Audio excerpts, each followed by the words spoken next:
Rain World is a game that takes your hopes, your dreams, and your mental stability, and then feeds them to a green lizard because it wants to. So, naturally, I decided to challenge this game. Recently, I beat and have been obsessed with the Watcher DLC, the weirdest, longest, and really fascinating, I would say, out of all of them. It certainly has its frustrations, but it's something I have grown to love.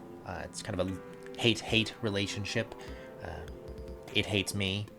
I hate myself. And I had a thought. A stupid thought. A thought that should have never escaped my brain, really.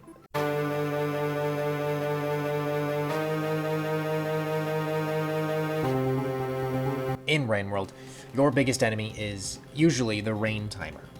But Watcher has a neat little trick. Teleporting resets the timer. That means no rain, no expiration date, no shelters needed. In theory, you could just blink across the entire world, never sleep, never save, never acknowledge the existence of weather like some kind of basement-dwelling nerd, aka me. So I decided to try it. And immediately, I hit the first problem.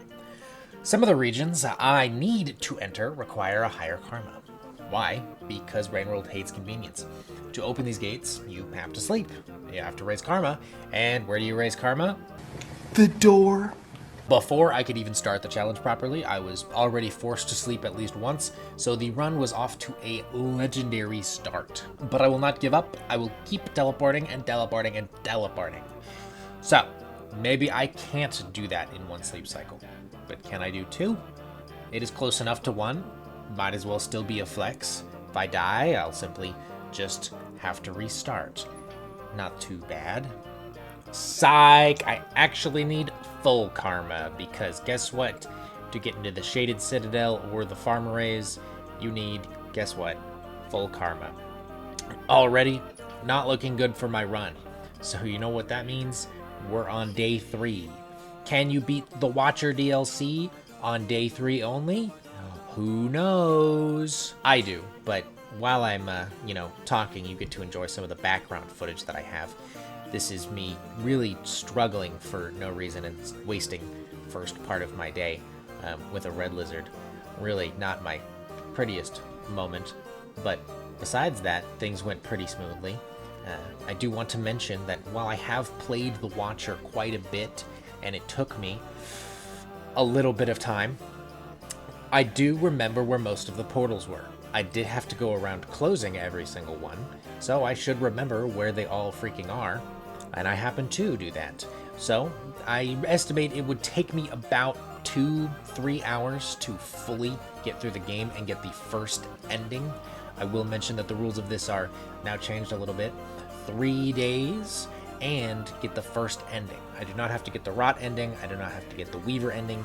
I just need to get the first ending that you can get. That is what my goal is.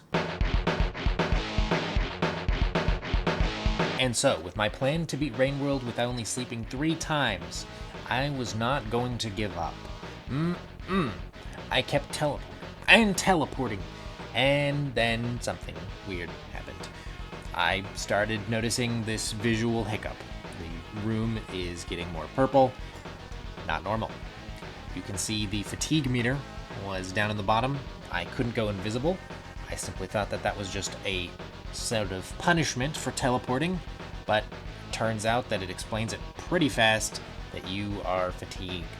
If you teleport too much, this game gets tired of your BS and decides to punish you. By punish you, I mean it yeets you into the Rot. Not a scary room, not, just a slightly annoying teleporter spot. The Rot, that whole dimension full of just gross, creepy, crawly things. It's designed to end you. There's only one exit, really no escapes, and once you're there, you're pretty much done. I did manage to find a cute little baby guy. He offered to teleport me out, which was very generous of him, but this is where the game essentially soft locks you. Or hard locks you, I'm not really sure. That is because it tries to teleport you out, and then the game freezes because it wants to send you to a Rot area. But that's not supposed to send you to a Rot area.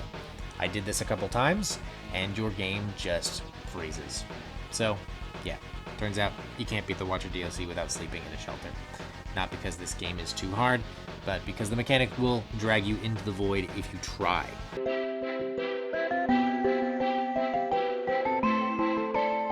At this point, I accepted that the challenge was impossible. The game said no, universe said no, everything said no. Then I had another idea. If I can't beat the DLC without sleeping, maybe I can beat it without dying. One life, no resets, no mistakes. If I die once, the run ends and I restart the entire thing. This was considerably worse than simply dying in my normal run and just having to be set back some progress, because I had to go through everything again. There were definitely some small hiccups here and there, nothing I'm too proud of. There was more painful ones, as you can see. But I continued my journey. I continued to stay strong for you, for myself, and because I am fully stubborn on beating this stupid challenge. On some highlights, I did find 3 of my moth girlfriends who tried to tongue me, which I've never seen before. I did attempt this desert run in the Badlands, which was extra fun. The locusts can still detect you if you're invisible. If you're invisible, which is stupid. But with this new spray paint stuff that they added, it actually protects you long enough to the point they don't want to like slurp you because you're, covered in paint. This was one of the parts that actually had me the most nervous for the run. And as you can see, bringing 2 paint cans is risky enough. I literally barely got by. Being invisible does give you a few precious seconds, but it was such a few precious seconds that it really made me hard to believe you're supposed to do it this way. I still did manage, but it was cutting it close, and I learned the hard way that, yeah, you can do it this way. One of the hard things I learned is that one of the teleporters takes you to this newer map that they added since the update. I was a little thrown off by this, but it wasn't anything super crazy. I just happened to follow the usual path I remember when I entered this area, and it led me into hell. But there was a teleporter on the other end. There's always a good place somewhere, and I got out of that locust-infested hellhole. I did go to this cool, funky place where you meet the guy. A spider killed itself while I was teleporting, which was pretty epic. I had a dream that I was missing 3 enough karma, which was also epic. But what really scared me was taking this stupid salination pipe. This is what scared me the most for my run, but I actually did it pretty successfully. It's rather windy and turny, but I had gone here enough, and I knew where all the bubble fruit was, to the point I actually knew where to go. It is a complete maze unless you do know where you're going, so if you're new to this area, I don't blame you for getting lost. I got lost way too many times to count, but there is actually a pretty simple solution to get out of it, which makes this location bearable, in air quotes. Not that it makes it any more fun, just means you can get out of there faster, which, cool. And P.S. if this is your favorite area, I will slap you, out of principle for the game. There was some close calls, like with this vulture happening. It was 1 a.m. at this point, and I was trying desperately not to die and slide off the ledge. I really don't know how I survived this encounter, because I was freaking out. But don't worry, I later did fumble the bag by encountering scion lizards, one of my least favorite guys. I'm like, whew, got away. I didn't see the color near me, so as I go uninvisible, he snatched my booty. With enough determination, though, I was finally found spinning top, or at least that's what they call him in the wiki. I was almost done. There was only 1 shot left, and it was just to make a couple jumps, and I do it. I win the game. So here, me winning. Oh my god, get out of my way! Oh man. Let me, I can't die. Zero chance. There's literally no way I could die here. there is a 0% chance that I would die. What chance is there to die here? Literally none. There's not going to be an edge because I don't remember there being an edge. It's just this city. It's just this scary abandoned hooligan town full of hooligans. Other than that character that's a ghost child, he's a ruffian, not a hooligan. Oh my god.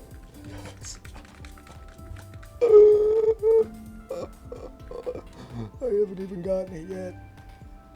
I haven't even got it. Tumble down the stairs. Yes. Yes. Oh my god, oh my god, oh my god. I can smell it. I can smell the victory. I'm doing this for Salt and Moss, my beautiful children. They would be so proud of me.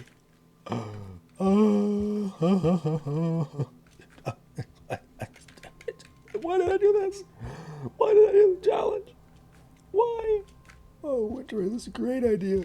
This is a great idea for content. Oh yeah, well, enjoy editing this, you stupid idiot. Yeah, at least I don't have to edit it. Future Winterrey, suck it, nerd. I just have to deal this horrible pain. It's horrible pain, but no more pain. Pain is gone.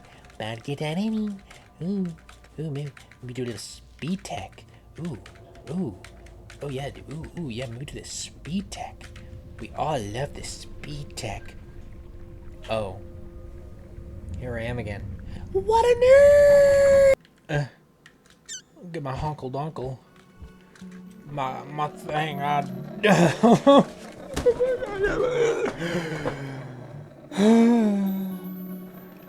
Oh, dear Lord. I deserve these toys. I deserve this.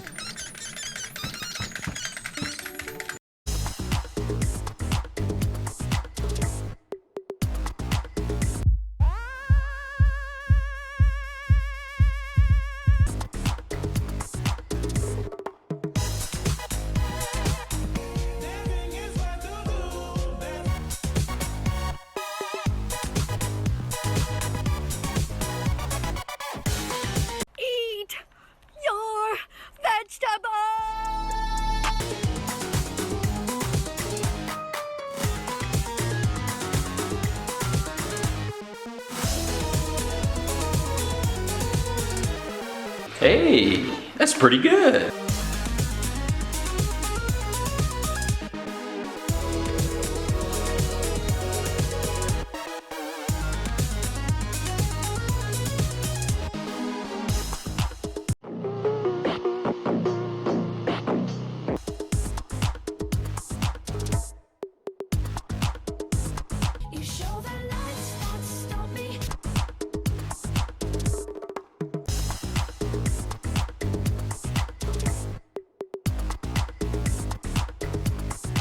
It's alright, like.